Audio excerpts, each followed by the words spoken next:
একদা হজরত উমর রাদিয়াল্লাহু তাআলা আনহু একটি রাস্তা দিয়ে হেঁটে যাচ্ছিলেন। পথিমধ্যে তিনি দেখতে পেলেন একজন বৃদ্ধা মহিলা একটি ঘরের সামনে দাঁড়িয়ে আছেন এবং মহিলাটি নিজে নিজে কি জানি কি বলছেন।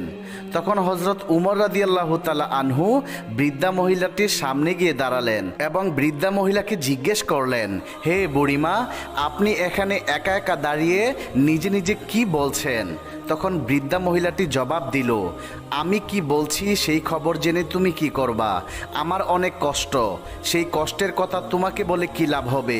তুমি কে? তখন হজরত উমর রাদিয়াল্লাহু তাআলা আনহু বৃদ্ধা মহিলাকে বললেন, হে বুড়িমা, আপনার কি এমন কষ্ট আমাকে বলুন।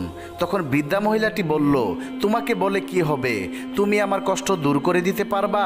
যার হাতে এই রাষ্ট্রের ক্ষমতা, যাকে মানুষ আমিরুল মুমিনিন বলে ডাকে, সেই উমর, সেই তো আমার খবর নেয় না।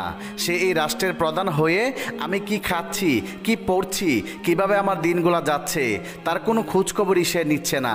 সে কিভাবে আমিরুল মুমিনিন হলো আর কিভাবে রাষ্ট্রের প্রধান হলো আমার বুঝে আসে না। তখন হজরত উমর রাদিয়াল্লাহু তাআলা আনহু বৃদ্ধ মহিলাকে জিজ্ঞেস করলেন, হে মা, আপনি যে এই কষ্টে আছেন এটা কি আমিরুল মুমিনিন জানে? তখন বৃদ্ধ মহিলাটি বলল, আমি কি করে জানবো সে জানে কিনা? সে তো এই রাষ্ট্রের প্রধান, সে আমিরুল মুমিনিন, তারই তো এই রাষ্ট্রের সকল মানুষের খোঁজ খবর নেওয়া উচিত। আমি একজন বৃদ্ধ মহিলা, আমি কিভাবে তার কাছে যাব? তারই তো উচিত ছিল আমার বাড়িতে এসে আমার খোঁজ খবর নেওয়া। হজরত উমর রাদিয়াল্লাহু তাআলা আনহু বৃদ্ধ মহিলার মুখে এইসব কথা শুনে তিনি স্তব্ধ হয়ে গেলেন এবং তিনি বৃদ্ধ মহিলাকে বললেন, মা, আপনার কি কষ্ট আছে এখন? কি অর্থ লাগবে আপনি আমাকে বলুন। তখন বৃদ্ধ মহিলা বলল যে এই রাষ্ট্রের প্রধান, সেই তো আমাকে কোনো সাহায্য দিচ্ছে না, তুমি আমাকে কিভাবে সাহায্য দিবা বাবা? তখন হজরত উমর রাদিয়াল্লাহু তাআলা আনহু বৃদ্ধ মহিলাকে বললেন, মা, আপনি কি চান আমার কাছে বলুন, আমি আপনার চাওয়া পূরণ করব। তাদের মধ্যে যখন এইসব কথা হচ্ছিল তখন সেই সময় নবীর সাহাবী হজরত আলী রাদিয়াল্লাহু তাআলা আনহু এবং হজরত আব্দুল্লাহ ইবনে মাসউদ রাদিয়াল্লাহু তাআলা আনহু এই রাস্তা দিয়ে যাচ্ছিলেন।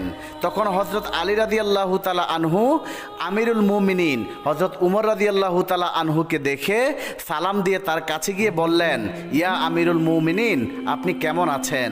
তখন হজরত আলী রাদিয়াল্লাহু তাআলা আনহুর মুখে আমিরুল মুমিনিন কথাটি শুনে বৃদ্ধ মহিলাটি চমকে গেল। সে মনে মনে ভাবতে লাগলো, তাহলে কি এই লোকই আমিরুল মুমিনিন হজরত উমর রাদিয়াল্লাহু তাআলা আনহু? তখন মহিলা হজরত উমর রাদিয়াল্লাহু তাআলা আনহুর দিকে লক্ষ্য করে বলতে লাগলেন, বাবা, আমি বুঝতে পারিনি, আপনি তাহলে আমিরুল মুমিনিন, আপনি এই রাষ্ট্রের প্রধান।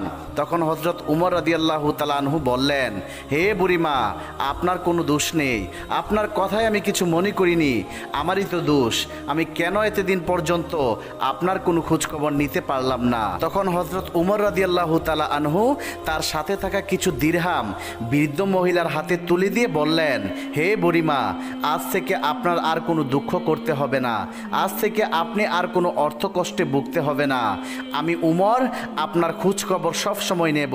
হজরত উমরের কাছ থেকে সাহায্য পেয়ে এবং হজরত উমরের মুখে এইসব কথা শুনে বৃদ্ধ মহিলাটি অত্যন্ত খুশি হয়ে গেল এবং তিনি হজরত উমরকে লক্ষ্য করে বলতে লাগলো, হে আমিরুল মুমিনিন, আপনার উপর আমার আর কোনো অভিযোগ থাকলো না, আমি আজ থেকে আল্লাহর দরবারে আপনার জন্য দুহাত তুলে দোয়া করব। অতঃপর হজরত উমর রাদিয়াল্লাহু তাআলা আনহু হজরত আলী রাদিয়াল্লাহু তাআলা আনহু এবং হজরত আব্দুল্লাহ ইবনে মাসউদ রাদিয়াল্লাহু তাআলা আনহুকে সাথে নিয়ে সামনের দিকে হাঁটতে শুরু করলেন। হজরত উমর রাদিয়াল্লাহু তাআলা আনহুর শাসনকালে একদিন দুজন সহোদর ভাই এক বালককে টেনে হেঁচড়ে নিয়ে আসলেন হজরত উমর রাদিয়াল্লাহু তাআলা আনহুর কাছে। হজরত উমর জিজ্ঞাসা করলেন, কেন এই বালককে এভাবে ধরে নিয়ে আসা হয়েছে?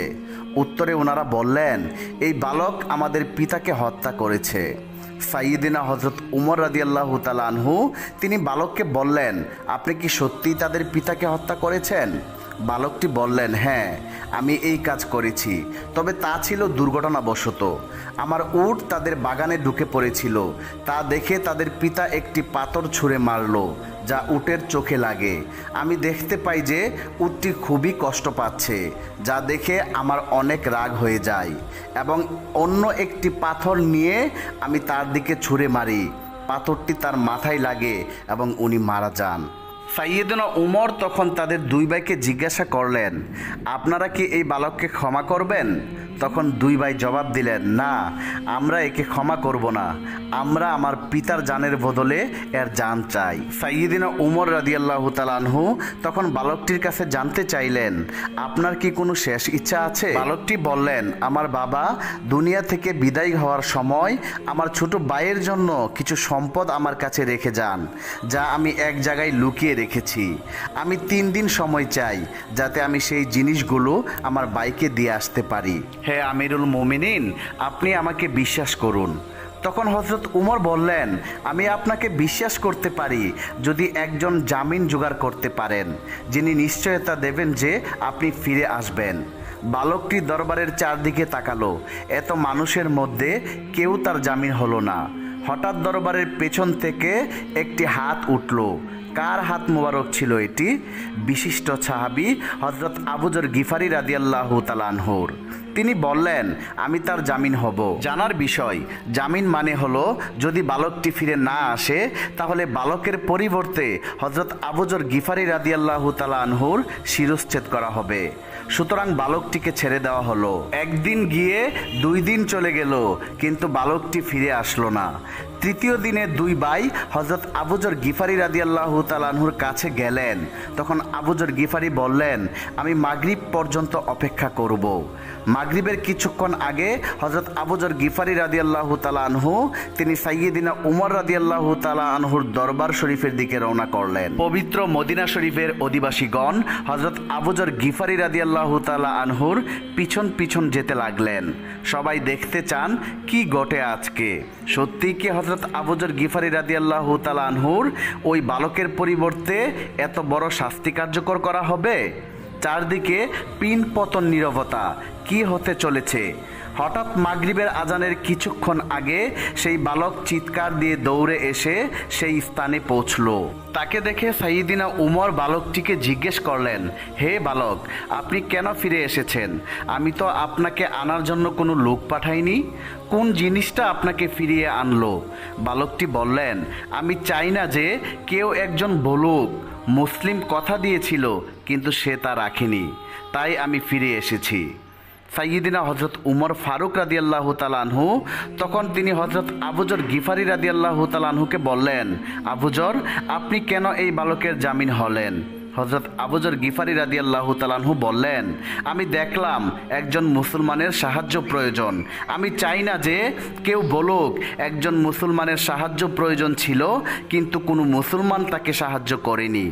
এই কথা শুনে দুই ভাই বললেন, আমরাও চাই না যে কেউ বলুক একজন মুসলমান ক্ষমা চেয়েছিল কিন্তু অন্য মুসলমান তাকে ক্ষমা করেনি। তারপর দুই ভাই বালকটিকে ক্ষমা করে দিল। অতঃপর বালকটি মুক্তি পেয়ে গেল। সুবহানাল্লাহ, সুবহানাল্লাহ। সাইয়্যিদিনা উমর রাদিয়াল্লাহু তাআলা আনহু তার খেলাফতকালে মুসলিম উম্মাহ সবচেয়ে আরাম এবং শান্তিময়ভাবে জীবনযাপন করতে পেরেছে। তিনি অর্ধেক পৃথিবীর বাদশাহ হয়েও প্রতি রাতে মানুষের বাড়িতে বাড়িতে খুঁজে বেড়াতেন কার বাড়িতে অনাহারে কেউ আছে কিনা, কে না খেয়ে ঘুমিয়ে আছে। সব কিছু খুঁজে বের করে তিনি সরকারি কোষাগার থেকে তাদের বাড়িতে মাল পাঠাতেন। একদিন তিনি রাতের বেলা খোঁজ নিতে গিয়ে এক বাড়িতে লক্ষ্য করলেন একটি ঘরের মধ্যে 2টি বাচ্চা কান্না করছে এবং একটি চুলার মধ্যে ডেগের মধ্যে কিছু একটা বসিয়ে এক মা কি জানি নড়াচড়া করছে আর বাচ্চাদেরকে বলছে, আর একটু পরেই তোমাদের খাবার হয়ে যাবে। এই বলতে বলতে অনেক সময় হয়ে গেল কিন্তু খাবার হচ্ছে না। একটা সময় বাচ্চারা ঘুমিয়ে পড়েছে। তারপর হযরত উমর রাদিয়াল্লাহু তাআলা আনহু নিজের পরিচয় গোপন রেখে সেই মহিলার ঘরে প্রবেশ করেন এবং মহিলাকে জিজ্ঞেস করেন, আপনি চুলায় কি রান্না করতেছেন আর আপনার ছেলেদেরকে তো কিছুই দিলেন না, তারা তো না খেয়ে ঘুমিয়ে পড়েছে। তখন মহিলা জবাব দিলেন, আজকে রাতে খাবার মতো আমার ঘরের মধ্যে কিছুই ছিল না। বাচ্চারা পাশে কান্না করছিল, বারবার আমার কাছে খাবার চাচ্ছিল। আমি নিরুপায় হয়ে গিয়েছিলাম, কিভাবে কোথায় থেকে বাচ্চাদেরকে খাবার এনে দেব। তাই তো ডেক্সির মধ্যে কোনো একটা কিছু দিয়ে আমি নড়াচড়া করে অভিনয় করছিলাম আর বাচ্চাদেরকে বলছিলাম, এই তো তোমাদের খাবার হয়ে আসছে, একটু পরেই খাবার চলে আসবে, তোমরা খেয়ে ঘুমাতে পারবে। পারবে। এই বলতে বলতে আমি অপেক্ষা করছিলাম কখন বাচ্চারা ঘুমিয়ে যাবে। একটা পর্যায়ে বাচ্চারা ঘুমিয়ে যায়। উমর রাদিয়াল্লাহু তাআলা আনহু মহিলার মুখে এমন কথা শুনে সেখান থেকে তাৎক্ষণিকভাবে বের হয়ে সেই রাতেই সরকারি কোষাগার থেকে আটার বস্তা নিয়ে একটি সিপাহী দিয়ে সেই মহিলার বাড়িতে পৌঁছে দেন। সেই মহিলা তখন রাত্রিবেলায় সে আটা দিয়ে রুটি বানিয়ে তার ছেলেদেরকে ঘুম থেকে উঠিয়ে রুটি খাওয়ালেন এবং আল্লাহর দরবারে শুকরিয়া আদায় করলেন এবং আল্লাহর কাছে দুহাত তুলে আমিরুল মুমিনিন হযরত উমর রাদিয়াল্লাহু তাআলা আনহুর জন্য দোয়া করলেন। একদা ঈদের আগের দিন হযরত উমর রাদিয়াল্লাহু তাআলা আনহুর স্ত্রী নিজ স্বামীকে বললেন, আমাদের জন্য ঈদের জামা না হলেও চলবে, কিন্তু ছোট্ট বাচ্চাটি ঈদের নতুন কাপড় পরার জন্য কান্না করছে। জবাবে আরব জাহানের শাসক হযরত উমর রাদিয়াল্লাহু তাআলা আনহু বললেন, আমার তো নতুন জামা কিনে দেওয়ার মতো সামর্থ্য নেই। তারপর হযরত উমর রাদিয়াল্লাহু তাআলা আনহু অর্থমন্ত্রী আবু উবাইদা রাদিয়াল্লাহু তাআলা আনহুর নিকট 1 মাসের অগ্রিম বেতন দেওয়ার জন্য চিঠি পাঠালেন। অর্ধজাহানের বাদশাহ হযরত উমর রাদিয়াল্লাহু তাআলা আনহুর এমন চিঠি পেয়ে অর্থমন্ত্রী আবু উবাইদা রাদিয়াল্লাহু তাআলা আনহু দুটি চোখের পানি ছেড়ে দিলেন। অতঃপর তিনি বাহককে কোনো টাকা না দিয়ে ফেরত আরেকটি চিঠি পাঠিয়ে দিলেন। হযরত উমর রাদিয়াল্লাহু তাআলা আনহু সেই চিঠি খুলে পড়লেন। সেই চিঠিতে লেখা ছিল, হে আমিরুল মুমিনিন, অগ্রিম বেতন নেওয়ার জন্য আপনাকে 2টি বিষয়ে ফায়সালায় আসতে হবে। এক, সেই মেয়াদ পর্যন্ত আপনি বেঁচে থাকবেন কিনা, আর যদি বেঁচেও থাকেন তাহলে সেই মেয়াদ পর্যন্ত আরব জাহানের জনগণ আপনাকে ক্ষমতায় রাখবেন কিনা। অর্থমন্ত্রী আবু উবাইদা রাদিয়াল্লাহু তাআলা আনহুর এমন চিঠি পড়ে হযরত উমর রাদিয়াল্লাহু তাআলা আনহু জবাবে কিছুই বললেন না।